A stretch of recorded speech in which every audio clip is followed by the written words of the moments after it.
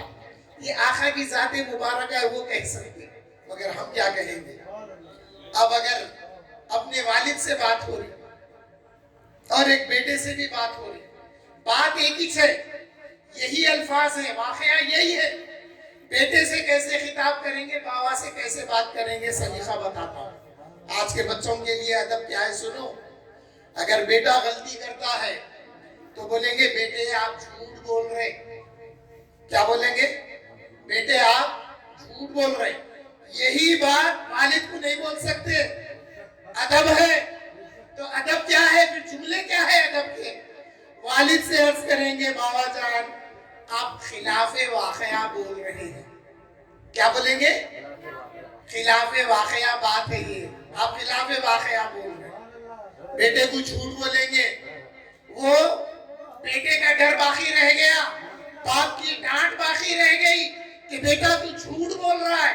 ڈانٹ ہو گئی، ڈبٹ ہو گئی، ادب سکھا دیا، اخلاق سکھا دیا، سب کچھ سکھا دیا، مگر میں عمل کب کرا، اس پہ میں عمل کب کرا؟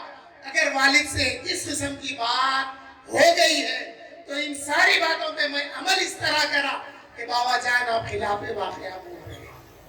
تو پھر اب یہی ترجمہ نبی کے لیے کیا ہوگا؟ نبی نے فرمایا میں وہ نبی ہوں جو جھوٹ نہیں کہتا.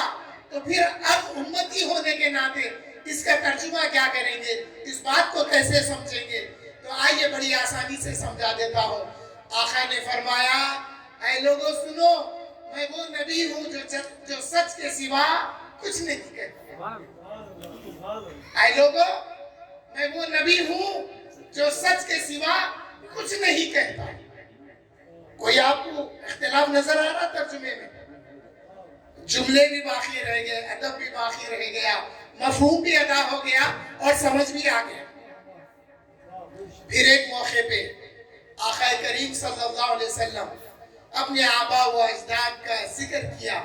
ابھی میں نے بتایا ہم اپنے باپ دادا کا ذکر بہت کیے، بہت ان کی تعریفیں بیان کی. اگر فرشتے پوچھ لیے وَقِفُوهُمْ إِنَّهُمْ مَسْئُولُونَ، ذرا ان کو روک لو، ان سے کچھ پوچھا جانا باقی ہے. قیامت کے دن ایک سوال ہوگا، روکو ان کو، روکو، کچھ پوچھا جانا باقی ہے. اس موقف میں تفسیر میں آتا ہے کئی سوال ہوں گے. تو وہ جو کئی سوال ہے وہ امتیوں کے لیے ہے، اور پھر امتیوں کے لیے ایک اور سوال بھی ہے وَقِفُوهُمْ إِنَّهُمْ مَسْئُولُونَ، انہیں روک لو، ان سے کچھ پوچھا جانا باقی ہے. تو کیا پوچھا جائے گا؟ تو مولا علی کی ولایت کے متعلق پوچھا جائے گا کہ علی کو اللہ کا ولی مانتے تھے یا نہیں مانتے تھے، بتاؤ. ہمارے سے اگر پوچھیں گے تو ہم تو کہیں گے انہیں تو ہم مظہر العجائب والغرائب کہتے تھے، یا اللہ ان کو ہم اسد اللہ کہتے تھے، یا اللہ وہ اللہ کے محبوب تھے، وہ علی مرتضیٰ تھے، وہ بی بی فاطمہ کے شوہر تھے، وہ حسنین کریمین کے والد محترم تھے، وہی علی تھے جنہوں نے خیبر میں دروازے کو اکھاڑ دیا تھا. تعریف کرنے لگے. یہاں اگر سوال ہوا، دنیا میں باپ دادا کا ذکر بہت کیے، میرے محبوب کے بھی آبا و اجداد کا ذکر کیے، اگر پوچھا گیا تو پھر کیا جواب دیں گے؟ ایک جواب دیں گے کہ پنچ محلے میں ایوان قادری کے سامنے آفتاب خطابت حضرت علامہ سید شجاعت علی سراج قادری دامت برکات ام العالیہ کی صدارت میں ایک جلسہ میلاد النبی کا ہوا تھا. اس میں ہم نے آقا کریم صلی اللہ علیہ وسلم کے آبا و اجداد کے نام سن کے ذکر کر لیے تھے. میں نام لیتا چاہوں گا، آپ آہستہ سے ریپیٹ کر لیجئے. حضور نے ایک موقع پہ فرمایا انا محمد صلی اللہ علیہ وسلم. آقا فرمایا انا محمد بن عبداللہ بن عبد المطلب بن ہاشم بن خصی بن کلاب بن مرہ بن کعاب بن لوئی بن فہر بن غالب بن مالک بن کنانہ بن خزیمہ بن مدرکہ بن مضر بن نزار بن معاد بن عدنان، یہ 23 نام ہے آبا و اجداد کے۔ امام سیوطی نے فرمایا، آقا نے فرمایا ہے کہ یہ جو نام ہے یہ مستند نام ہے میرے آبا و اجداد کے۔ حضرت عدنان کے بعد 30 جد ہوئے ہیں جن کا سلسلہ حضرت اسماعیل علیہ السلام سے ملتا، اور حضرت اسماعیل علیہ السلام شہزادے ہیں حضرت ابراہیم علیہ السلام کے۔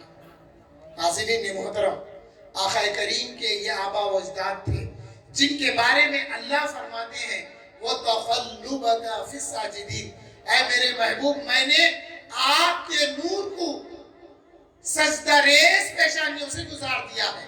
تو اب معلوم یہ ہوا آقا کے آبا و اجداد میں کوئی کافر نہیں تھا، کوئی مشرک نہیں تھا۔ میں سوال کرتا ہوں، آقا کے فرمانے کے بعد اگر کوئی شک کرتا ہے، کوئی شبہ کرتا ہے، تو یہ اس کے دماغ کا سڑا ہے، یہ اس کے دماغ میں سڑن ہے۔ آقا کے فرمانے کے بعد اب شک شبہ نہیں ہے۔ آئیے پھر امام سیوطی سے پوچھتے ہیں، کچھ لوگوں کو شک ہوتا ہے، ان کے شک کو ہم دور کیسا کرنا؟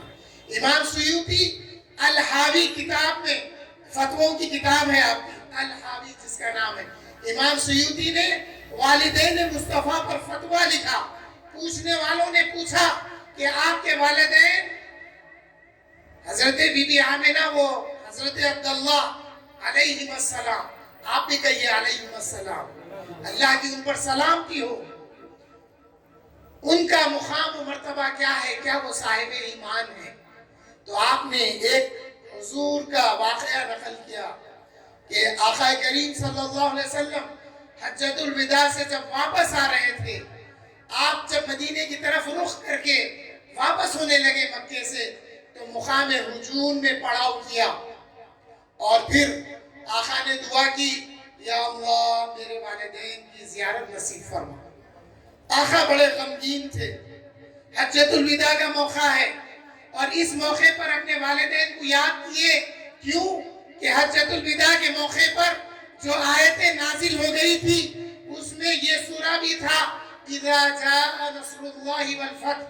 جب یہ سورت نازل ہوئی تو آقا کو اندازہ ہو گیا اب میرے دنیا سے جانے کا وقت آ گیا ہے۔ حضرت ابوبکر یہ آیت سن کے، یہ سورہ سن کے رونے لگے۔ صحابہ کہنے لگے، یہ بڑے میاں کو دیکھو، الیوم اکملت لکم دینکم آیت نازل ہوئی، دین مکمل ہو گیا، بلکہ سارے خوشی منا رہے ہیں۔ اور یہ بڑے حضرت شیخ کا لفظ آیا، شیخ بزرگ کو بھی کہتے ہیں، بڑے حضرت کو بھی کہتے ہیں۔ تو صحابہ کہنے لگے ان کو دیکھیے یہ رو رہے۔ جب معلوم ہوا کہ اس سورے میں، سورہ نصر میں حضور کے دنیا سے پردہ فرمانے کی خبر ہے، تو بڑا افسوس ہوا کہ ابوبکر نے جو بات کو سمجھ گئے تھے، ہم اس وقت یہ بات کو نہیں سمجھ سکے۔ حاضرین محترم، آقا اس موقع پہ والدین کو یاد کیے، غمگین ہو گئے۔ پھر آپ کو اجازت ملی، آپ بی بی عائشہ کو چھوڑ کر جو ساتھ والے تھے سب کو چھوڑ دیا، آپ اکیلے تشریف لے گئے، اور جب واپس آئے تو بڑے مسرور تھے اور چہرے سے خوشی کے آثار ظاہر ہو رہے تھے۔ ام المومنین نے پوچھا، یا رسول اللہ صلی اللہ علیہ وسلم، میں آپ پہ قربان ہو جاؤں، میں آپ پہ فدا ہو جاؤں یا رسول اللہ؟ جب آپ جانے سے پہلے میں نے دیکھا آپ کو، آپ بڑے غمگین تھے۔ جب آپ جا کے تشریف لائے ہیں تو آپ کے چہرے سے خوشی کے آثار نمایاں ہیں، یا رسول اللہ کیا وجہ بنی بتا دیجیے۔ آقا فرمائے، اے عائشہ سنو، جب میں اللہ سے اجازت چاہی تو اللہ نے مجھے اجازت دی، اور جب میں آگے گیا تو اللہ نے میرے ہاتھ پر میرے والد کو اور والدہ کو زندہ کیا۔ میرے والد اور والدہ کو حضور نے فرمایا میرے دست مبارک پر اللہ نے ان کو حیات عطا کی، وہ زندہ ہوئے، وہ کھڑے ہو گئے، انہوں نے میرا کلمہ پڑھا، اور پھر اللہ نے ان کو اپنی حالت پہ لوٹا دیا۔ آقا نے جب فرما دیا، اور آقا کا فرمان ہمارے لیے قابل تسلیم ہے، قابل ایمان ہے، قابل حجت ہے، سب کچھ ہے۔ اس کے بعد آئیے قرآن سے پوچھتے ہیں، آقا کے فرمانے پہ اللہ خاموش نہیں ہو گیا؟ اللہ نے فرمایا اے محبوب جن باتوں کو آپ بتا رہے ہیں میں قرآن کی آیت نازل کر کر اس کو ثبت کر دیتا ہوں، اس کو اسٹینڈ کر دیتا ہوں کہ میرے محبوب نے جو فرمایا ہے وہ میں نے کیا ہے۔ اللہ نے فرمایا وَتَقَلُّبَكَ فِي السَّاجِدِينَ، اے میرے محبوب میں نے آپ کے نور کو، آپ کی ذات کو سجدہ ریز پیشانیوں سے گزار دیا۔